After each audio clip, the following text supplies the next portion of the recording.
অস্বাভাবিক জোয়ারের পানিতে গত এক সপ্তাহ ধরে দুর্ভোগ বেড়েছে উপকূলীয় বিভিন্ন জেলায়।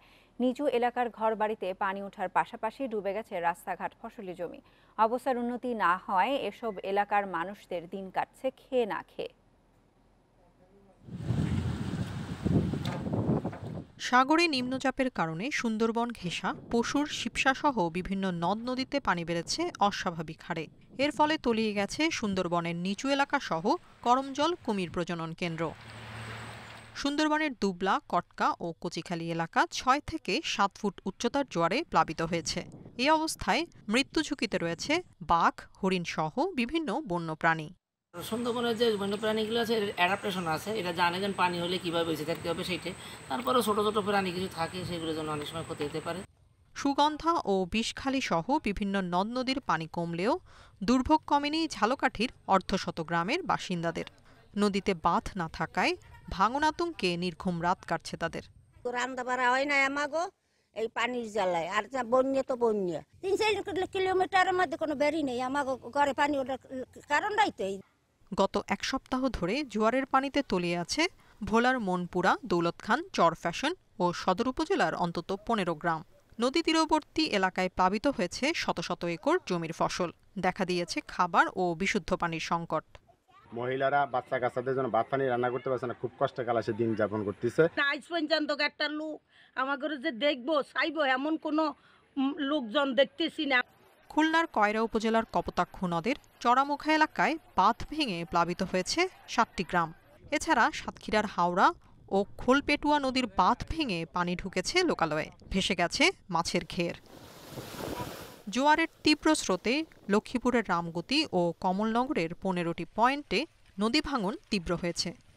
যদি এইভাবে অব্যাহত জোয়ার উঠতে থাকে তাহলে ফসলাদি, মাছ সহ বিভিন্ন বিপর্যয় হবে মানুষের। বরিশালে কীর্তনখোলা নদীর পানি কিছুটা কমলেও বিষখালী, মেঘনা, পায়রা সহ বিভিন্ন নদ নদীর পানি এখনও বইছে বিপদসীমার ওপরে। Tania Nasrin, independent news. এ নিয়ে আরও জানাতে ঝালকাঠি থেকে যুক্ত হচ্ছেন সহকর্মী আব্দুর রহিম। রহিম, ঝালকাঠির বন্যা পরিস্থিতি জানাবেন। কতগুলি এলাকা এখন প্লাবিত রয়েছে আর ভাঙনের ঝুঁকি আছে কিনা সেখানে? জি দেখুন, ঝালকাঠি জেলার আসলে রাজাপুর, কাঠালিয়া, নলছিটি এবং ঝালকাঠি সদর কিন্তু কয়েকটি খরস্রোত নদীর তীরেই অবস্থিত। সুগন্ধা এবং বিষখালী, হলতা সহ অনেকগুলো নদী রয়েছে, যে কারণে কিন্তু আসলে এইসব এলাকায় যখনই কোনো ভারী বর্ষণ বা আবহাওয়া জনিত যে কোনো কারণে কিন্তু পানি বেড়ে যায়। আর পানি বেড়ে গেলে কিন্তু এইসব এলাকার মানুষের আসলে দুর্ভোগ লেগেই থাকে। দেখুন যে এইসব নদীর তীরে যারা আসলে বাস করে তারা কিন্তু জেলে অথবা দিনমজুর। তাদের পক্ষে কিন্তু নতুন করে জায়গা কিনে সেখান থেকে যে তারা অন্যত্র আবাস স্থান গড়বে সেটি কিন্তু আসলে তাদের পক্ষে সম্ভব হয়ে ওঠে না, এবং ওইখান থেকে যে আসলে তারা উঁচুতে ঘর নির্মাণ করবে সেটাও কিন্তু আসলে সম্ভব হয়ে ওঠে না।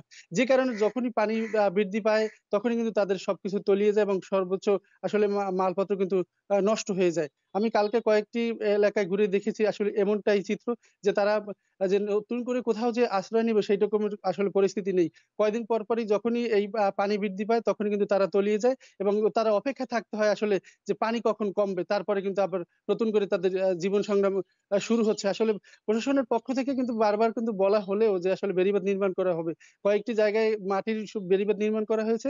বাস্তবিক পক্ষে কিন্তু আসলে ওইরকম স্থায়ী কোনো বেড়িবাঁধ এখন পর্যন্ত নির্মাণ করা হয় না। আর যে কারণে বেড়িবাঁধ নির্মাণ না হয়, পানি যখনই বৃদ্ধি পায় তখনই এইসব এলাকার মানুষ তলিয়ে যায়। তাদের মাছের ঘের, ফসল সহ নানা রকমের আসলে ক্ষতির মুখে তারা পড়ে। এছাড়া এইসব এলাকার যে রাস্তা রয়েছে, মাটির তৈরি কাঁচা রাস্তা এবং আধা পাকা যে সকল পিচ ঢালাই বা ইটের রাস্তা, সেই রাস্তাগুলো কিন্তু যখন পানিতে তলিয়ে যায়, সেইসব এলাকা থেকে যখন রাস্তা থেকে পানি আসা যাওয়া করে তখন কিন্তু রাস্তাগুলো ধুয়ে যায়। কালকে এরকম অনেকটা জায়গা আমরা দেখেছি যে রাস্তার মধ্যে বড় বড় গর্ত তৈরি হয়েছে, এবং যেকোনো সময় আসলে যদি এরকমের পানি আবারও বৃদ্ধি পায় এরকম কয়েকদিন পর পর, তাহলে কিন্তু সেইসব রাস্তা কিন্তু আসলে ধুয়ে যাবে।